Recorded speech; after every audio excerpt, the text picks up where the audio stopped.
रामलाला को 11 कोटी मुकुट देले हीरा व्यवसायी। हाँ दर्शक बंधु, भारत पर जनवरी 22 थिला एक ऐतिहासिक दिन। 500 वर्ष पर निज जन्मस्थान को फेरी प्रभु श्री राम।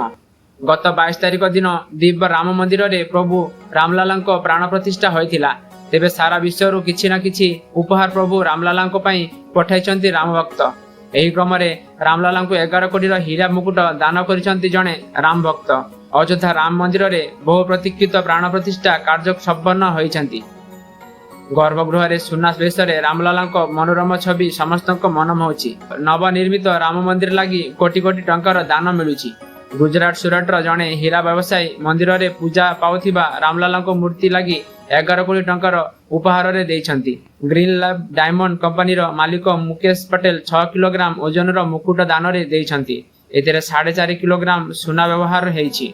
मुकुट रे छोट एवं बड़ धरणर हीरा माणिक मोती एवं नीलम रत्न खंजा जाइछि।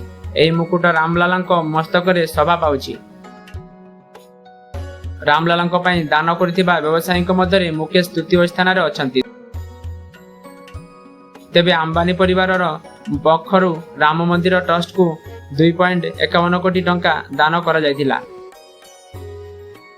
यह पूर्व सूरतर हीरा व्यवसायी दिलीप कुमार अयोध्या श्री राम मंदिर को 101 किलोग्राम सुना दान करथिले, जार मूल्य 68 कोटी टंका हेबो। एही सुना रे मंदिर द्वार रे सुना छाउणी करा जायछि। तेबे दर्शक बंधु, आपण जदि राम भक्त हिताओ ताहले वीडियो रे गोटे लाइक करबा सहित कमेंट बॉक्स रे जय श्री राम लिखंतु।